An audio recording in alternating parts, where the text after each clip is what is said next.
ভাল লাগে না, ভাল লাগে না। বাসন মাজতে ভালো লাগে না, ঘর গোছাতেও ভালো লাগে না, রান্না করতেও ভালো লাগে না। ইস, আমি যদি সারাদিন শুয়ে বসে খেতে পারতাম। আহারে, কেউ যদি আমার সব কাজ করে দিত তবে কতই না ভালো হতো। গ্রীষ্মকাল আসলেই জলের অভাব দেখা দেয়। বনের মধ্যে একটা মাত্র বড় পুকুরে জল থাকে, আর সব পাখিকে সেই পুকুরের পাড়ে গিয়ে ধোয়া মাজার কাজ করতে হয়।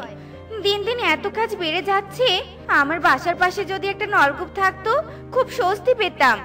আরে, ওটা টুনি না? টুনি, এই টুনি, শোন মা, আমার কথাটা একবার শুনে যা। টুনি, এই টুনি। কি হয়েছে মাসি? তুমি এত ডাকছো কেন? কি হয়েছে বলো তো? কি আর বলবো টুনি, ডানার ব্যথায় যে আমি অস্থির হয়ে যাচ্ছি। এবার তো মনে হচ্ছে ডানা ব্যথায় আমার নাওয়া খাওয়াও বন্ধ হয়ে যাবে। ওরে বাবা রে, কি ব্যথা! ডানার ব্যথায় যে আমি ডানা নড়াতেও পারছি না। বলছো কি মাসি? এই দুদিন আগেও তো শুনেছিলাম তোমার নাকি পায়ে ব্যথা। পায়ের ব্যথা ভালো না হতে আবার তোমার ডানা ব্যথা শুরু হয়ে গেল। কি করবি বল, আমার যে দিন দিন বয়সটা বেড়েই চলেছে। পায়ের ব্যথা, ডানার ব্যথা তো বাড়বেই। জানিস, কাল থেকে থালা বাসনগুলো নোংরা হয়ে পড়ে আছে। ডানার ব্যথায় পরিষ্কারও করতে পারছি না। তুই একটু আমার থালা বাসনগুলো মেজে দিবি মা, প্লিজ? না করিস না। তুমি যখন এত করে বলছো তবে আর না করি কি করে বলো তো? আমার বাসনগুলো তো মাজতেই যাচ্ছি, তবে তোমার বাসনগুলো মেজে আনবো। ডানা যেহেতু ব্যথা হয়েছে, তুমি বরং বাসায় গিয়ে বিশ্রাম নাও।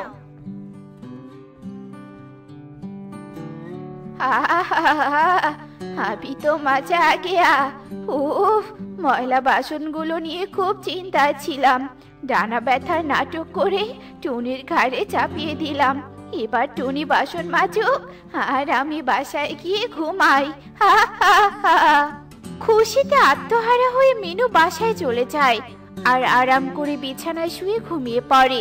এদিকে টুনি দুটো ঝুড়ি ভর্তি বাসন নিয়ে পুকুর ঘাটে গিয়ে বাসন মাজতে শুরু করে।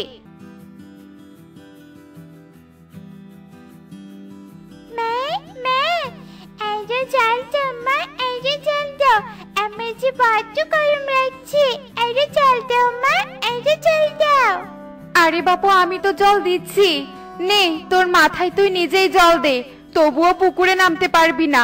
তুই কিন্তু সাঁতার জানিস না। না না মা, আমি একদম পুকুরে নামবো না। আমি এখানে দাঁড়িয়ে থেকে গায়ে জল দিব।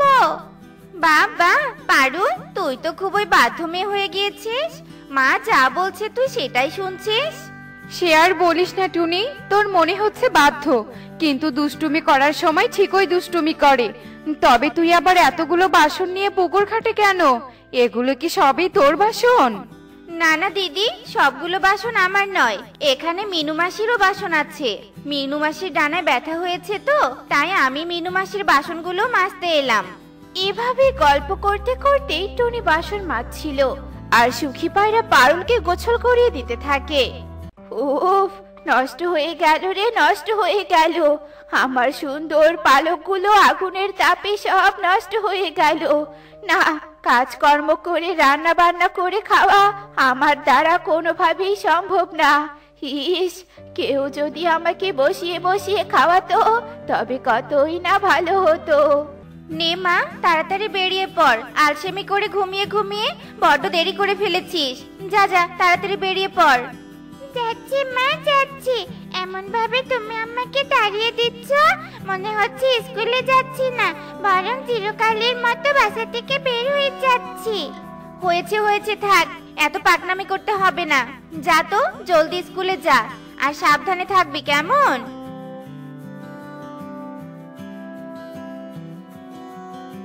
উফ রে, কি লাগছে রে, কি লাগছে! কি ব্যথাটা করছে রে! ও বাবা গো, ও মা গো!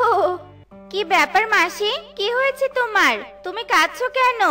আর তোমার ডানায় ব্যান্ডেজ কেন? দুঃখের কথা আর বলিস না টুনি। কাজ করতে গিয়ে আমার ডানাটা খুবই ক্ষত হয়ে কেটে গিয়েছে। ডানার জ্বালা যন্ত্রণায় অতিষ্ঠ হয়েই তো তোর বাসায় এলাম রে টুনি। আমার বাসায় এসেছো ভালো কথা, কিন্তু সাথে ওগুলো কি নিয়ে এসেছো? আমার প্রয়োজনীয় জিনিসপত্র নিয়ে এসেছি রে মা। তোর বাসায় থাকতে হলে তো প্রয়োজনীয় জিনিসগুলো আনতে হবে। আসলে টুনি, আমি তো এই ডানা নিয়ে কোনো কাজ করতে পারবো না, তাই তোর বাসায় থাকতে এলাম। এই বনে তো আমার আপন বলতে তুই ছাড়া আর কেউ নেই। সেটাও তো ঠিক, আমি তো তোমাকে নিজের মায়ের মতোই সম্মান করি। তুমি যতদিন ইচ্ছে আমার বাসায় থাকতে পারো। টুনির কথা শুনে মিনু মনে মনে ভীষণ খুশি হয়। আর মিনু টুনির বাসায় আরামায়েশে থাকতে শুরু করে। আর টুনি মিনুর হাতের ব্যান্ডেজ দেখে সেবা যত্ন করে। কি ব্যাপার টুনি, আজ হঠাৎ তুমি এতগুলো কাট কাটছো কেন বলো তো? আগে তো কখনো তোমাকে এত কাট কাটতে দেখিনি। আসলে হরিণ, আমার পরিবারের একজন সদস্য বেড়েছে। তার খাবারের যোগান দিতেই বেশি বেশি কাট কেটে বাজারে বিক্রি করে রোজগার করতে হচ্ছে। তাই নাকি? তা তোমার বাসায় কে এসেছে শুনি? নাকি তুমি আরো ছানার জন্ম দিয়েছো? না না, সেটা নয়। আমার বাসায় আমার মাসি এসেছে। মাসির ডানা কেটে গেছে তো, তাই 2 মাস থেকে আমার বাসাতেই আছে। বলো কি, 2 মাস? তবুও কাটা ঘা শুকাচ্ছে না? আসলে কি তোমার মাসির ডানা কেটে গেছে, নাকি ওসব অভিনয়? কি বলছো? অভিনয় করবে কেন? আবার কাটা ঘা 2 মাস থাকবেই বা কেন? সত্যি বড্ড ঝামেলায় পড়লাম বাপু। এবার তো মাথায় অনেক প্রশ্ন ঘুরতে শুরু করলো। এইসব কথা বলে টুনি মাথা চুলকাতে শুরু করে আর হরিণের সাথে কথা বলতে থাকে। আর কথা বলতে বলতে দুজনে বনের গহীনে কবিরাজ উল্লু প্যাঁচার কাছে যায়। বাবা গো বাবা, ডানা কাটার অভিনয় করতে করতে বড্ড হাঁপিয়ে পড়েছি। এই নকল ব্যান্ডেজটা আগে খুলে রাখি। এখন তো টুনি বাসায় নেই, টুকিও স্কুলে। এটাই সুযোগ। হা হা হা।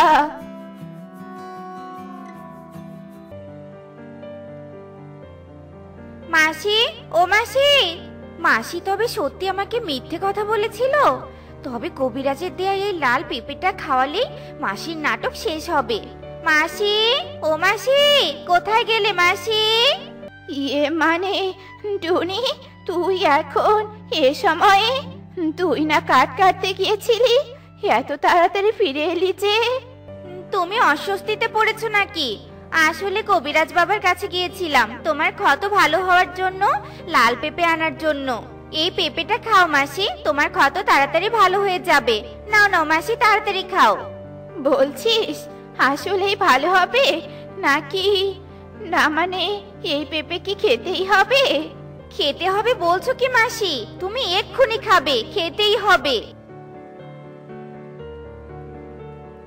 কি ব্যাপার টুনি, পেঁপে খাওয়ার পর এমন পেট চুলকাতে শুরু করলো কেন?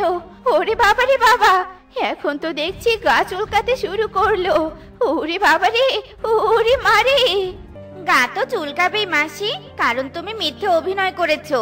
আসলে এই লাল পেঁপে ছিল মন্ত্রপুত পেঁপে। যদি সত্যি তোমার ডানা কাটা থাকতো, তবে পেঁপে খাওয়ার ফলে কাটা ক্ষত ভালো হয়ে যেত। কিন্তু তোমার শরীরে ক্ষত না থাকায় পেঁপেটা তোমার শরীরে চুলকানি সৃষ্টি করেছে।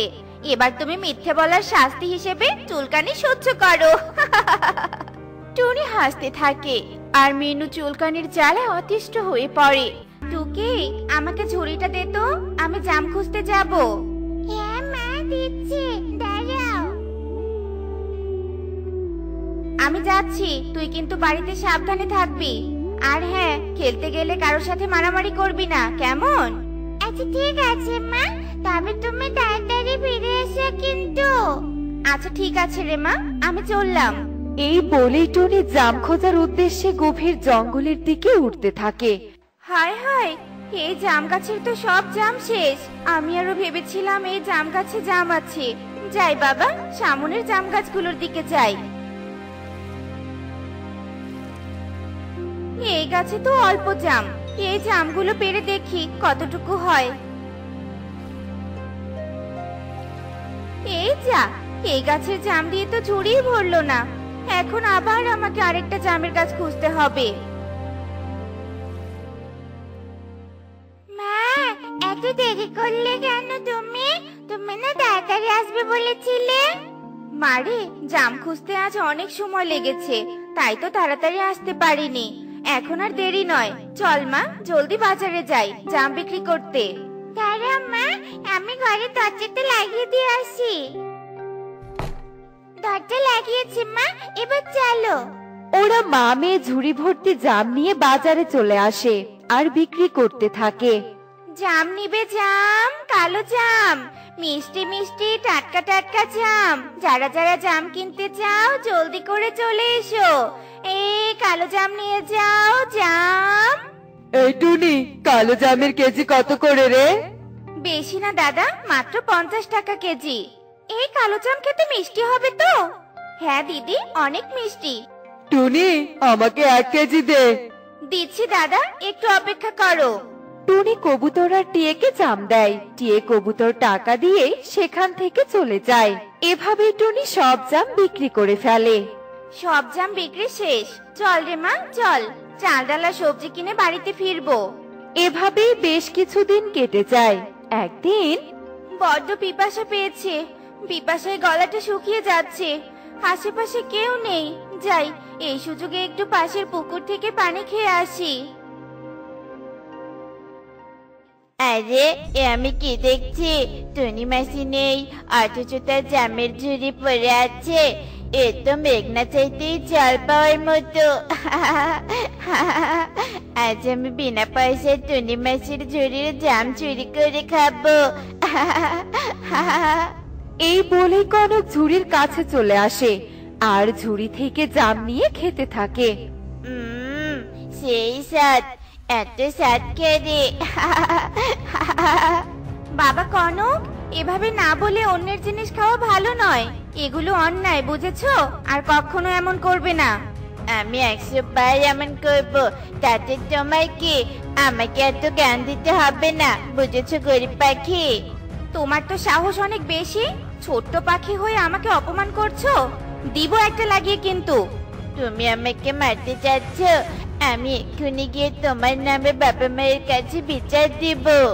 এই বলেই কনক সেখান থেকে উড়ে তার বাবা মায়ের কাছে চলে আসে আর মিথ্যে অভিনয় করে কাঁদতে থাকে। এই কি কনক বাবা, তুই কাঁদছিস কেন? কি হয়েছে তোর? বাবা, আমার সোনা, কি হয়েছে? কে কি বলেছে তোকে? বল আমাদের। মা, টুনি মাসি আমাকে মেরেছে। দুটো জাম চেয়েছিলাম জন্য আমাকে অনেক মেরেছে। কি, ওই গরিব টুনির এত বড় সাহস? তোর গায়ে হাত দিয়েছে? আজ ওকে দেখাবো মজা। Plan successful. টুনি মাসি এবার বুঝবে মজা। আরে কাকুলি দিদি, কালু দাদা, তোমরা হঠাৎ আমার বাড়িতে জাম নিতে এসেছো বুঝি? জাম নিতে না রে, তোকে শাস্তি দিতে এসেছি। মানে শাস্তি দিবে? কিন্তু কেন? কি করেছি আমি? ভাবটা দেখো, যেন ভাজা মাছ উল্টে খেতে জানে না। এই, তুই আমার ছেলেকে মেরেছিস কেন? কি বলছো কি দিদি? আমি তো কনককে মারিনি, আমি ওকে শুধু বুঝিয়েছি। মিথ্যে, সব মিথ্যে। আমার ছেলেটা অনেক কেঁদেছে, তোকেও কাঁদতে হবে। দাদা দিদি, এমনটা করো না, ঘরটা ভেঙে যাবে। থামো দিদি, দাদা থামো, দোহাই লাগে তোমাদের, ওই ঘরটা ছাড়ো। আমাদের যে থাকার আর জায়গা নেই। দাদা দিদি, একটু দয়া করো, একটু দয়া করো। এবার ছেড়ে দিলাম, তবে এরপর আবারও আমার ছেলের দিকে তাকালে তোকে কঠোর থেকে কঠোরতম শাস্তি দিব, কথাটা মনে রাখিস।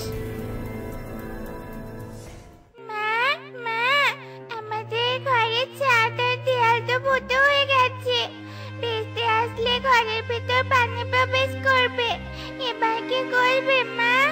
কি আর করার বল মা, জাম বিক্রি করে টাকা জমিয়ে ঘর মেরামত করতে হবে। কিন্তু বিশ্বাস কর রে মা, আমি ওই কনককে মারিনি। মা, আমি জানি তুমি কাউকে মারতেই পারো না। তুমি অনেক ভালো মা। আর কেঁদো না মা, বিধাতা আমাদের সাহায্য করবে। চলো এবার ঘরে চলো।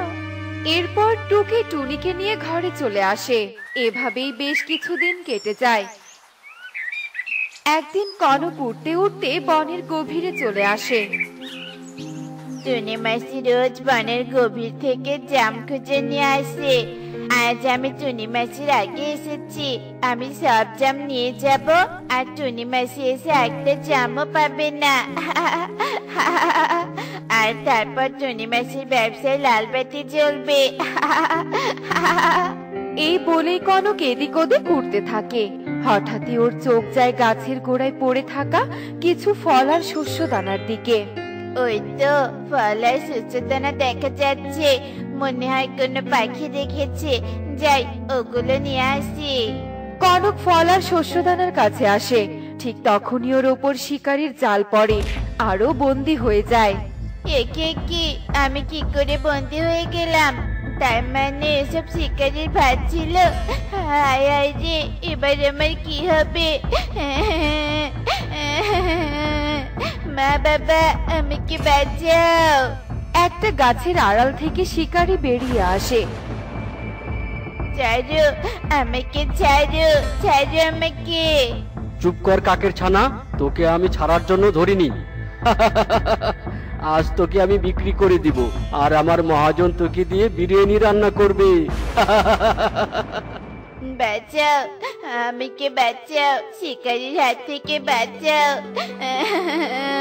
মা বাবা, আমার ভয় লাগছে, আমাকে বাঁচাও। কনক এভাবে চিৎকার করতে থাকে। তখনই সেখানে টুনি আসে, আর কনককে শিকারীর হাতে বন্দি দেখে বলে, কনককে তো শিকারি ধরে নিয়ে যাচ্ছে, এক্ষুনি কনককে বাঁচাতে হবে।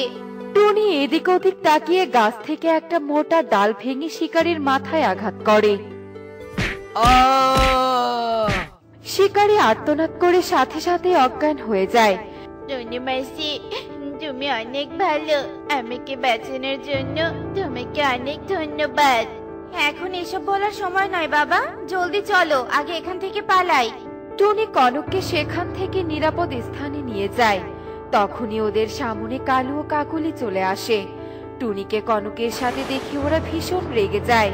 টুনি, তুই আবার আমাদের ছেলেকে মারতে এসেছিস তাই না? আজ তোর পার পাখা দুটোই ভেঙে দিব আমি। না মা না, টুনি মাসি আমাকে মারতে নয়, বরং আমাকে বাঁচিয়েছে শিকারির হাত থেকে। মানে আমরা তো কিছুই বুঝতে পারছি না। বুঝতে পারছো না? শোনো, আমি তোমাদেরকে বুঝিয়ে বলছি। মা বাবা, আমি সেদিন তোমাদের মিথ্যে বলেছিলাম। টুনি মাসি আমাকে মারেনি, বরং অন্যায় কাজ না করার জন্য বলেছে। টুনি মাসি, তুমি আমাকে ক্ষমা করে দাও। টুনি বোন, আমরা সত্য যাচাই না করে তোর সাথে অন্যায় করেছি। তাই তুই আমাদেরও ক্ষমা করে দে, আমরা আমাদের ভুল বুঝতে পেরেছি। তোমরা যখন নিজেদের ভুল বুঝতে পেরেছো, তখন আমিও তোমাদের ক্ষমা করে দিলাম। তবে আর কখনো সত্যতা যাচাই না করে কাউকে শাস্তি দিও না। চললাম আমি, থাকো। দেখলে তো বন্ধুরা, ভুল বুঝে না জেনে শুনে কাউকে অপরাধী ভাবা উচিত নয়। এমনই সব মজার মজার শিক্ষণীয় টুনি পাখির গল্প দেখতে আমাদের সাথেই থেকো। আর গল্পগুলো কেমন হয়েছে তা কমেন্টে জানাতে ভুলো না কিন্তু। Bye bye.